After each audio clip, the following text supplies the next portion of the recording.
Hello everyone, welcome to ITLS Academy। हमारा lecture है continuation of processing and packaging. Processing और packaging से related काफ़ी चीज़ें हम इसके प्रीवियस पार्ट में देख चुके हैं। इस लेक्चर में हम कुछ और एडवांस्ड चीज़ें डिस्कस करेंगे। ऑल्दो हम पास्चराइजेशन की जो प्रोसेसेस होती हैं वो कौन कौन से तरीके के हम पास्चराइज़र यूज़ कर सकते हैं वो पढ़ रहे थे। तो चलिए आज के लेक्चर में वही चीज़ों को हम कंटिन्यू करने वाले हैं। ये पार्ट 2 है और आपने अगर इसका प्रीवियस लेक्चर नहीं देखा है तो उसको भी ज़रूर देखिए, क्योंकि बहुत सारी बेसिक चीज़ें उसमें डिस्कस की गई हैं और कुछ एडवांस लेवल पे आज हम बढ़ने वाले हैं। तो चलिए स्टार्ट करते हैं।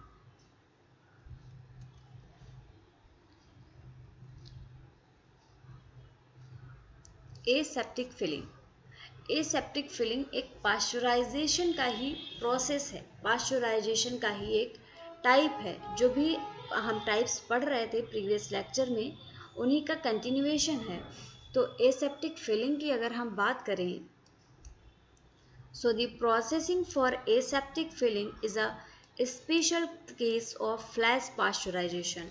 फ्लैश पास्चराइजेशन का ही एक स्पेशल केस है ये एसेप्टिक फिलिंग। अब क्या है फ्लैश पास्चराइजेशन, इसको जानने के लिए आप प्रीवियस लेक्चर पे स्विच करिए अगर आपने नहीं देखा है।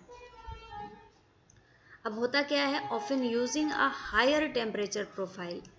इस फ्लैश पास्चराइजेशन से थोड़ा सा ज़्यादा टेम्परेचर यूज़ किया जाता है एसेप्टिक फिलिंग के लिए।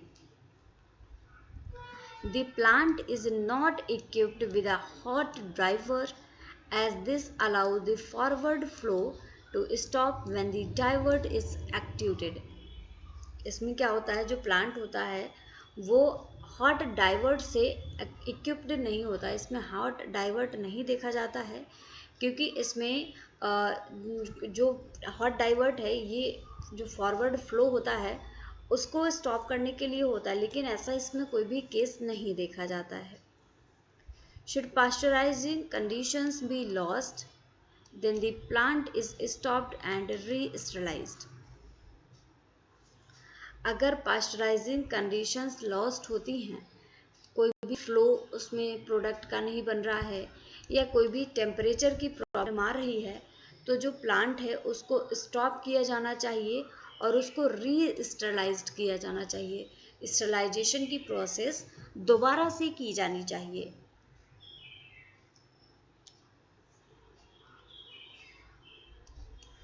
The aseptic processor either feeds the filler directly। जो एसेप्टिक प्रोसेसर होता है या तो ये जो भी फिलर है उसमें डायरेक्टली फीड करता है, with excess flow returning to the balanced tank. जो भी एक्सेस फ्लो है बैलेंस टैंक में रिटर्न हो रहा है, and positive flow maintained under all circumstances. हर प्रकार से कोशिश ये होनी चाहिए कि पॉजिटिव फ्लो को मेंटेन करके ही रखा जाए, क्योंकि अगर पॉजिटिव फ्लो मेंटेन नहीं होगा तो एसेप्टिक प्रोसेसर अपना वर्क प्रॉपर नहीं कर पाएगा और जो एसेप्टिक फिलिंग की प्रोसेस है उनमें प्रॉब्लम्स भी देखी जा सकती हैं। और feeds directly to an aseptic storage tank which act as a buffer between the processing and filling operations। जो फीड है उसको डायरेक्टली एसेप्टिक स्टोरेज टैंक में फीड किया जाना चाहिए और ये एक बफर की तरह काम करता है। जो प्रोसेसिंग हो रहा है और जो फिलिंग ऑपरेशंस हो रहे हैं उनके बीच में ये बफर की तरह वर्क करता है।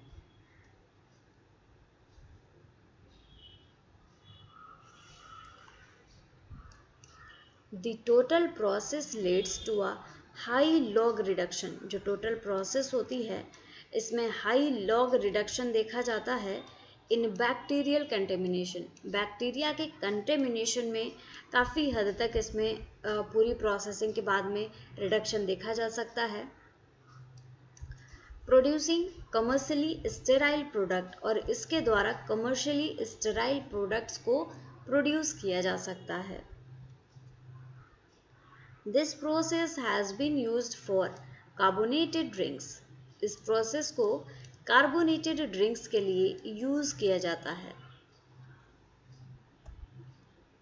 अब नेक्स्ट आता है chilled distribution.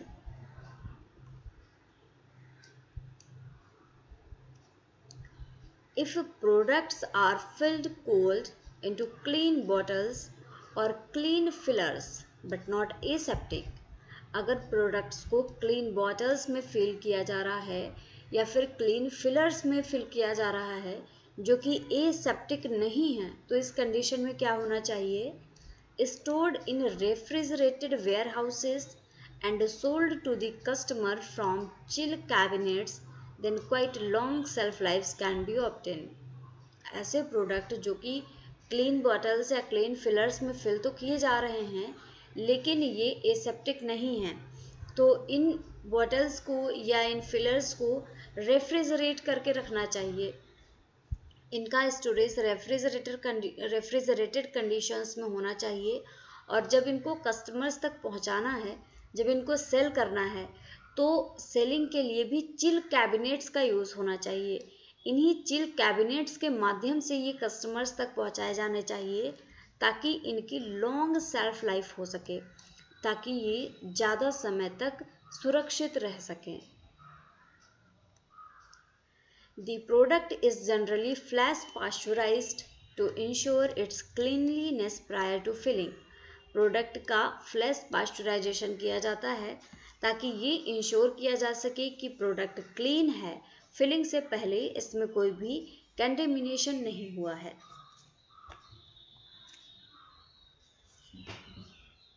Summary: Many products will go through a combination of these processes depending on the product, preservative system, preferred packaging and shelf life requirements. बहुत से प्रोडक्ट्स ऐसे होते हैं जिनमें कि अलग अलग प्रोसेसेस नहीं होती हैं, बहुत सारी प्रोसेस को मिला दिया जाता है, कॉम्बिनेशन होता है प्रोसेसेस का, और ये कॉम्बिनेशन किस तरीके से होगा ये डिपेंड करेगा कि प्रोडक्ट कैसा है, प्रोडक्ट का प्रिजर्वेटिव सिस्टम कैसा है, प्रोडक्ट के लिए प्रेफर्ड पैकेजिंग क्या है और प्रोडक्ट के लिए सेल्फ लाइफ के लिए रिक्वायरमेंट्स क्या क्या हैं। Some products will develop a cooked taste. कुछ प्रोडक्ट्स ऐसे होते हैं कि उनमें एक अलग ही तरीके का टेस्ट आ सकता है, कुक्ड टेस्ट जिसको बोलते हैं। If exposed to a full in pack pasteurisation, अगर इसको फुल एंड पैक पास्चुराइजेशन से एक्सपोज कर दिया जाता है तो आप कुक्ड टेस्ट को उसमें पा सकते हैं। एंड इफ़ फॉर मार्केटिंग और legal reasons preservatives can not be used, और अगर कोई भी मार्केटिंग रीज़न हो या भी कोई फिर लीगल रीज़न हो जिसकी वजह से प्रिजर्वेटिव्स को यूज़ नहीं किया जा सकता है, तो तब भी वहाँ पे कुक्ड टेस्ट को देखा जा सकता है। इसीलिए aseptic filling is the choice. Aseptic filling एक ऐसी चॉइस होती है जिसके द्वारा कि प्रोडक्ट का जो भी कंटेमिनेशन है उसको रोका जा सकता है।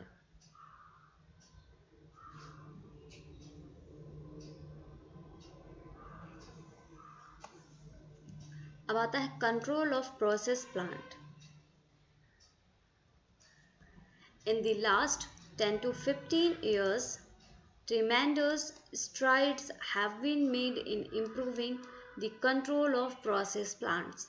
Process plants के कंट्रोल के लिए बहुत सारे एक्शंस अभी तक लिए गए हैं, बहुत से इम्प्रूवमेंट्स किए गए हैं। However, fewer improvements and innovations have been made in the field of hygiene instrument. Hygienic instrument के फील्ड में भी कुछ इम्प्रूवमेंट हुए हैं, बहुत ज़्यादा इम्प्रूवमेंट, बहुत ज़्यादा इनोवेशंस इस फील्ड में नहीं देखे गए हैं। कुछ एक इम्प्रूवमेंट्स हैं जो कि हाइजीनिक इंस्ट्रूमेंट्स के फॉर्म में किए गए हैं। Ideally these should be non invasive. ये जो इंस्ट्रूमेंट्स हैं ये नॉन इन्वेसिव होने चाहिए and should be cleanable in place, और ऐसे होने चाहिए कि जिस जगह पे ये प्रोडक्ट है, जो इक्विपमेंट्स हैं, इंस्ट्रूमेंट्स हैं, उसी जगह पे इनकी क्लीनिंग को किया जा सके।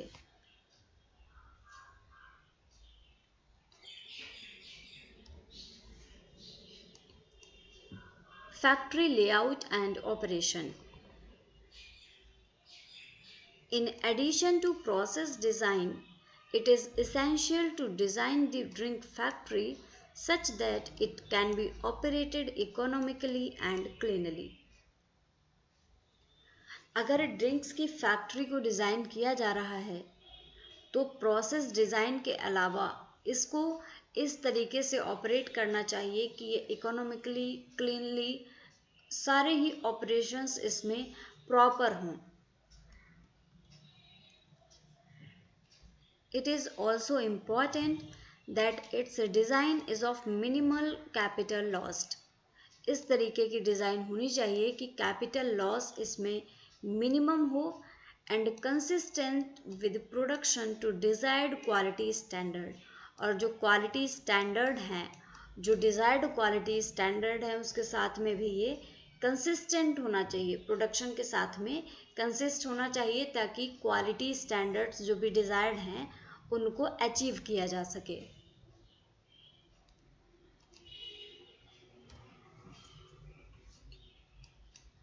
The flow of waste and its exit from the factory needs careful consideration and its flow should not cross incoming material flow to avoid cross contamination.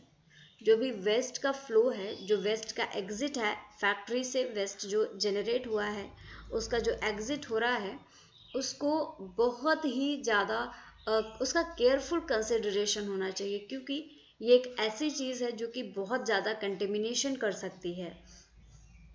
इसीलिए जो भी फ्लो है वेस्ट का वो कुछ इस तरीके से होना चाहिए कि वो कोई भी क्रॉस कंटेमिनेशन ना करे, कि जो भी कोई प्रोडक्ट आ रहा है, इनकमिंग मटेरियल आ रहा है, उसके साथ में क्रॉस कंटेमिनेशन ना हो सके, इस तरीके से फ्लो को मैनेज करना चाहिए. The ideal factory layout can be developed from these flows. Ideal factory किस तरीके से होगी, उसको ये जो वेस्ट है इसका फ्लो कैसे होना है इसके द्वारा भी डेवलप किया जा सकता है कि वेस्ट का रिमूवल इस तरीके से हो कि वो प्रोडक्ट के किसी भी तरीके से कांटेक्ट में ना हो. यहाँ पे आप देख सकते हैं ये एक लेबोरेटरी है. यहाँ से कौन कौन सी प्रोसेसेस हो सकती हैं. हाई रिस्क इंग्रेडिएंट रिसेप्शन हो सकता है, स्टोर हो सकता है. अब ये जो हाई रिस्क अगर पाया जाता है इसको सेकेंडरी प्रोसेसिंग के लिए भेज दिया जाता है. सेकेंडरी प्रोसेसिंग के बाद में फिलिंग होगी, फिलिंग के बाद में आउटर पैकिंग होगी, आउटर पैकिंग के बाद में फिनिश्ड गुड जो होगा उसको स्टोर कर लिया जाएगा और फाइनली डिस्पैच कर दिया जाएगा. अगर लेबोरेटरी से डायरेक्ट फिलिंग हो रही है तो फिलिंग के बाद में सेम प्रोसेस रिपीट होगी कि आउटर पैकिंग होगी, फिनिश्ड गुड्स को स्टोर किया जाएगा और डिस्पैच कर दिया जाएगा. नेक्स्ट अगर हम बात करें लेबोरेटरी से डायरेक्टली सेकेंडरी प्रोसेसिंग हो रही है तो उस सेकेंडरी प्रोसेसिंग के बाद में फिलिंग होगी और फिलिंग के बाद में अगेन सेम प्रोसेस रिपीट होगी, that is outer packaging, finished goods stored and dispatch. अगर लेबोरेटरी में रॉ मटेरियल्स का रिसेप्शन हो रहा है, सीधे रॉ मटेरियल्स ही आ रहे हैं, तो रॉ मटेरियल्स को पहले डिस्पेंसरी में भेजा जाता है. डिस्पेंसरी से ये प्राइमरी प्रोसेस में जाएंगे. प्राइमरी प्रोसेसिंग के बाद में इनको सेकेंडरी प्रोसेस में भेजा जाता है. सेकेंडरी प्रोसेस से फिलिंग में जाएंगे. फिलिंग के बाद में आउटर पैकिंग होगी और जो फिनिश्ड प्रोडक्ट होगा, गुड्स होंगे, उनको स्टोर कर लिया जाएगा एंड अल्टीमेटली उनको डिस्पैच कर दिया जाएगा. अगर लेबोरेटरी में प्रोसेसिंग डायरेक्टली डिस्पेंसरी से हो रही है तो डिस्पेंसरी से ये प्राइमरी प्रोसेस में जाएगा, then secondary process and filling, outer packaging and storage of finished goods and finally dispatch of the material. अगर लेबोरेटरी में डायरेक्टली प्राइमरी प्रोसेस हो रही है तो ये प्राइमरी प्रोसेस से सेकेंडरी प्रोसेस में चला जाएगा. सेकेंडरी से again filling, outer packing, finished good store and product dispatched. तो कुछ इस तरीके से होता है कि जो लेबोरेटरी है डिपेंड करता है कि उसमें किस स्टेज से प्रोसेस स्टार्ट हो रही है. जिस भी स्टेज से हो रही है प्रोसेस उसी स्टेज के आगे की प्रोसेसेस वहाँ पे करवा दी जाती हैं. और अगर कंटेमिनेशन का रिस्क होता है तो उस केस में भी सेकेंडरी प्रोसेस करवा के इस प्रोडक्ट को मेंटेन कर लिया जाता है और डिस्पैच कर दिया जाता है।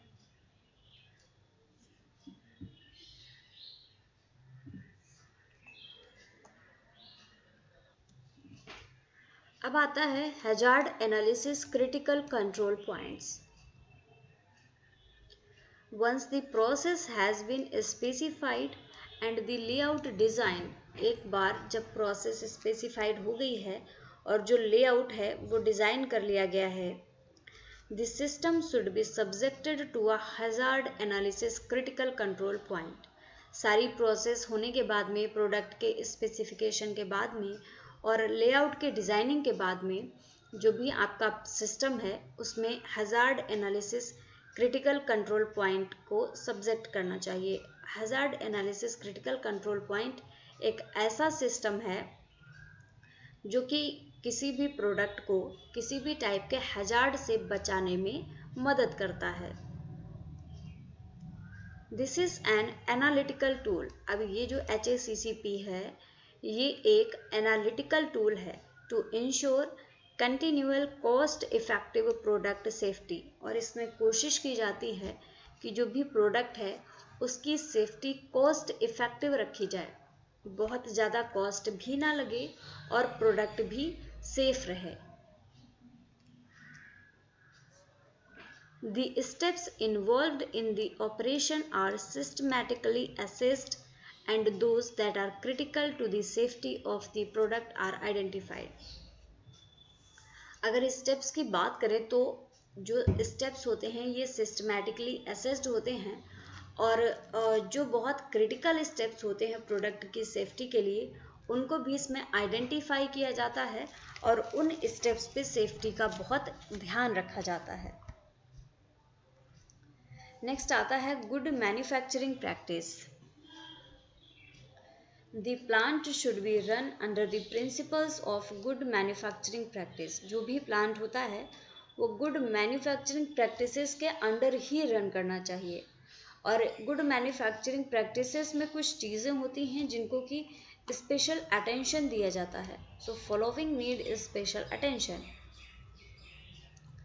पहला है मटेरियल्स ऑफ कंस्ट्रक्शन एंड क्लीनेबिलिटी। जो मटेरियल है कंस्ट्रक्शन का, जो क्लीनेबिलिटी है इस पर ज़्यादा ध्यान देना चाहिए। सरफेस फिनिश, सरफेस किस तरीके की है ये भी बहुत अटेंशन की बात होती है। जॉइंट्स एंड फास्टनर्स, जो जॉइंट्स हैं, जो फास्टनर्स हैं, ये भी कंटेमिनेशन का एक सोर्स हो सकते हैं, इसलिए इन पे भी बहुत ज़्यादा ध्यान दिया जाना चाहिए। ड्रेनेज सबसे इम्पॉर्टेंट चीज़ होती है। ड्रेनेज, वेस्ट का जो भी आप ड्रेन करते हैं ये बहुत इम्पॉर्टेंट होता है क्योंकि ये कंटेमिनेशन का बहुत बड़ा सोर्स होता है। इंटरनल एंगल्स एंड कॉर्नर्स, इनको भी ध्यान में रखा जाना चाहिए। डेड स्पेसेस, जो डेड स्पेसेस हैं ये भी ध्यान रखना चाहिए क्योंकि ये भी गुड मैन्युफैक्चरिंग प्रैक्टिसेस के अंडर ही आते हैं। बियरिंग एंड शाफ्ट सेल्स, जो बियरिंग्स हैं, जो शाफ्ट सेल्स हैं, इनका भी ध्यान रखना चाहिए। And methods of cleaning, cleaning के लिए किन मेथड्स का यूज़ किया जा रहा है इन मेथड्स को भी ध्यान में रखा जाना चाहिए।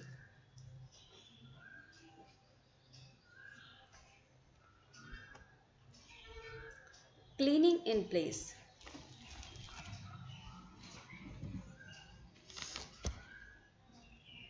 Cleaning in place is a method of cleaning plant by circulating detergent solution। Cleaning in place का मतलब होता है कि किसी भी प्लांट को डिटर्जेंट के सर्कुलेशन के द्वारा आप क्लीन करते हैं।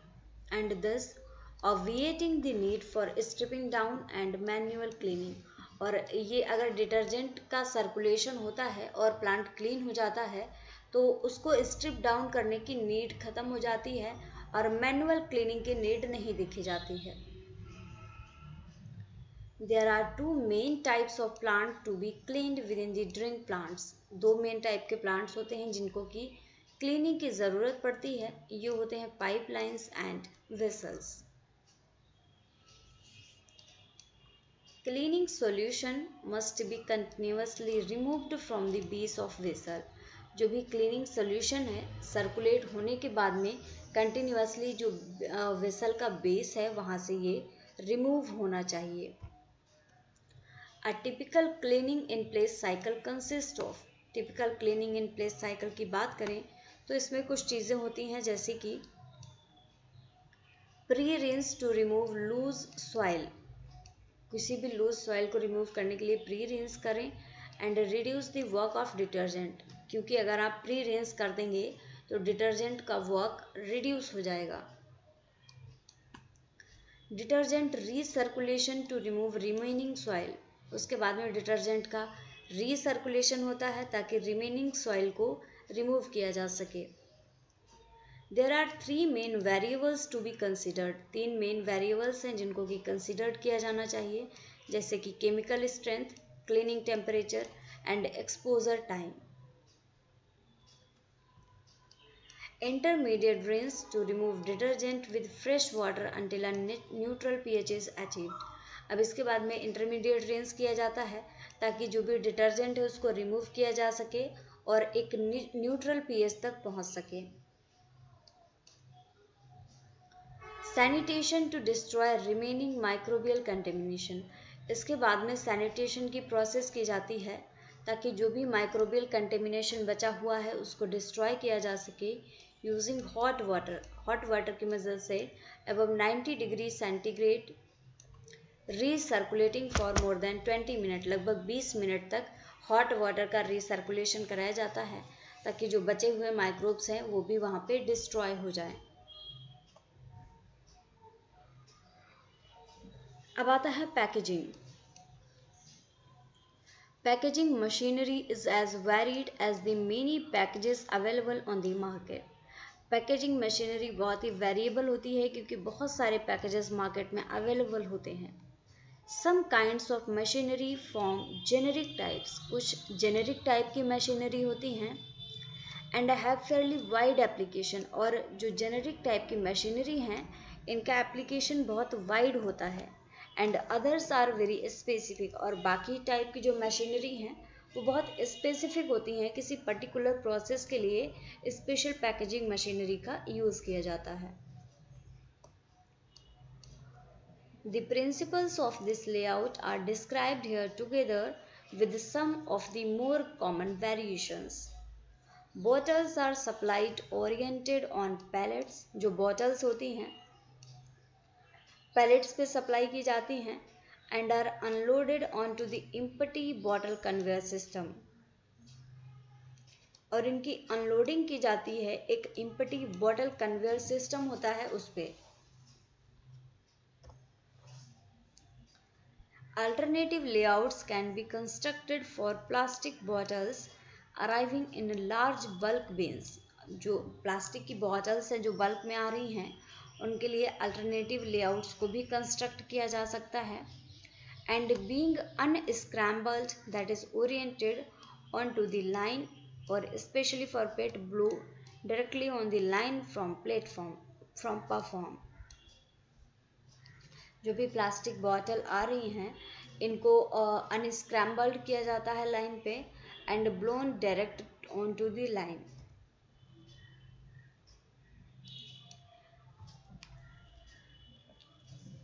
Another factor affecting the choice of filler is its ability to be thoroughly cleaned. जो अगला फैक्टर होता है फिलर की एबिलिटी को उसकी चॉइस को अफेक्ट करने के लिए वो होता है कि इसकी एबिलिटी कैसी है, इसको क्लीनिंग करने के लिए, थोरोली इसको क्लीन करने की इसकी एबिलिटी कैसी है। The simpler the valve, the easier it will be to clean. जितना सिंपल वाल्व होगा उतना ही इजी इसको क्लीन करना भी होगा। And the more small passages, springs or complicated seal arrangements there are, the more difficult cleaning will be. अगर छोटे छोटे से passages होंगे, springs होंगे, seal arrangements होंगे छोटे छोटे से, तो यहाँ पे ज़्यादा डिफ़िकल्टी देखी जाएगी क्लीनिंग में। Most filler manufacturers will test fill and test clean product in their laboratories to demonstrate the cleanability and filling performance to be expected from their machinery. ज़्यादातर जो फिलर मैन्युफैक्चरर होते हैं वो फिल को test करते हैं और जो क्लीन प्रोडक्ट है उसको भी लेबोरेटरीज में टेस्ट करते हैं ताकि उसकी क्लीनेबिलिटी और इसकी फिलिंग परफॉर्मेंस को वो डिटेक्ट कर सकें। Let us come to the conclusion. To ensure that good quality, consistent, wholesome product is delivered to the consumer is a complex operation consisting of a number of sequential steps.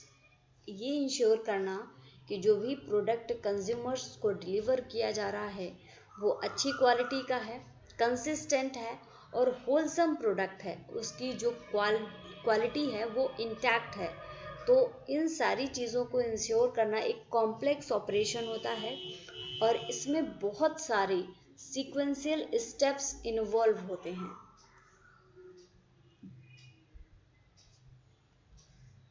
It is essential that these steps are well understood. ये ज़रूरी होता है कि इन steps को अच्छी तरीके से समझा जा सके और जो रिस्पॉन्सिबल पर्सन है वो इनको अच्छी तरीके से अप्लाई कर सके।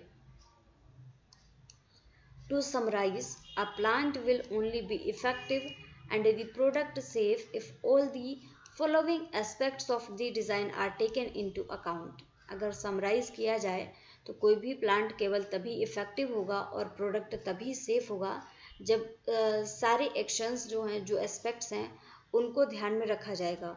कुछ यहाँ पे एस्पेक्ट्स दिए गए हैं जिनको ध्यान में रखा जाना चाहिए, जैसे कि the nature and cleanliness of the raw material. जो रॉ मटेरियल है उसका नेचर कैसा है, उसकी क्लीनलीनेस क्या है, इसको भी ध्यान में रखा जाना चाहिए ताकि प्रोडक्ट सेफ हो सके। The selection of materials of construction. Construction के लिए जिन मटेरियल्स का सिलेक्शन किया जा रहा है इनका भी बहुत इम्पॉर्टेंट रोल होता है किसी भी प्लांट को इफ़ेक्टिव बनाने में, क्योंकि जो प्रोसेस हो रही है उसमें जिन मटेरियल्स को यूज़ किया जा रहा है कंस्ट्रक्शन के लिए, अगर वो ही सेफ़ नहीं होंगे तो वो सेफ़ प्रोडक्ट को कैसे बना सकते हैं। The nature and cleanliness of the packaging. Pack का बहुत इम्पॉर्टेंट रोल होता है किसी भी प्रोडक्ट की सेफ्टी के लिए। तो किस तरीके की पैकेजिंग की जा रही है, पैकेजिंग का नेचर क्या है, पैकेजिंग की क्लीनलीनेस क्या है, किस तरीके से आप उसको सेफ बना सकते हैं, किन चीज़ों का यूज़ करते हैं उसमें, ये सब भी डिपेंड करता है कि जो आपका प्रोडक्ट है वो सेफ़ होगा या फिर नहीं होगा। और अगर प्रोडक्ट सेफ़ नहीं होगा तो प्लांट भी इफ़ेक्टिव नहीं हो सकता।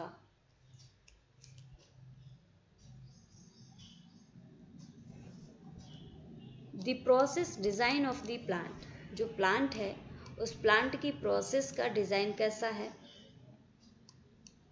The functional specification of the plant. जो भी प्लांट है उसके फंक्शनल स्पेसिफिकेशंस क्या हैं, किस तरीके से वो वर्क कर रहा है, इसका भी काफ़ी हद तक रोल होता है किसी भी प्रोडक्ट की सेफ्टी में। नेक्स्ट है the correct operation of the plant. जो भी प्लांट है वहाँ पे जो भी इक्विपमेंट अवेलेबल हैं वो प्रॉपरली वर्क कर रहे हैं या नहीं, उनका ऑपरेशन किस तरीके से हो रहा है। करेक्ट ऑपरेशन अगर प्लांट का नहीं होगा तो ये भी प्रॉब्लमेटिक हो सकता है और प्रोडक्ट की सेफ्टी के लिए डेंजरस हो सकता है। नेक्स्ट है the good management of the plant. जो भी प्रोडक्ट बन रहा है, जो भी गुड रेडी हो रहा है प्लांट में, उसको मैनेज किस तरीके से किया जा रहा है। पता चला आपने प्रोडक्ट बनाया तो अच्छे से है, सेफ है, लेकिन आपने उसको स्टोर ऐसी जगह पे कर दिया जहाँ पे उसके कंटेमिनेशन के चांसेस हैं, तो फिर तो सारी मेहनत बेकार हो जाएगी। जो आपने प्रोडक्ट बनाने में सारी चीज़ें की हैं वो सब बेकार हो जाएगा। इसीलिए गुड मैनेजमेंट प्लांट का अच्छा होना चाहिए ताकि आप स्टार्टिंग से, जब से रॉ मटेरियल लिया है उससे लेके जो फिनिश्ड प्रोडक्ट बन के रेडी हुआ है वहाँ तक चीज़ों को अच्छे से मैनेज कर सकें। और अगर गुड मैनेजमेंट होगा प्लांट में तो प्लांट इफ़ेक्टिव भी होगा और आपका जो प्रोडक्ट बन के रेडी हुआ है वो भी सेफ होगा।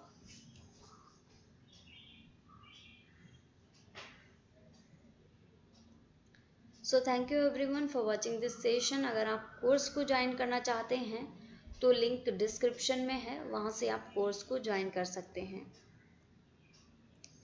फॉलो करिए ITLS अकेडमी को on various social media platforms. Thank you for watching. Like this video, share and subscribe to our YouTube channel. For any help or query, you can call us on our helpline number 7080833450. So thank you very much everyone. Thank you for watching this lecture. Thank you for connecting with ITLS Academy. Thank you.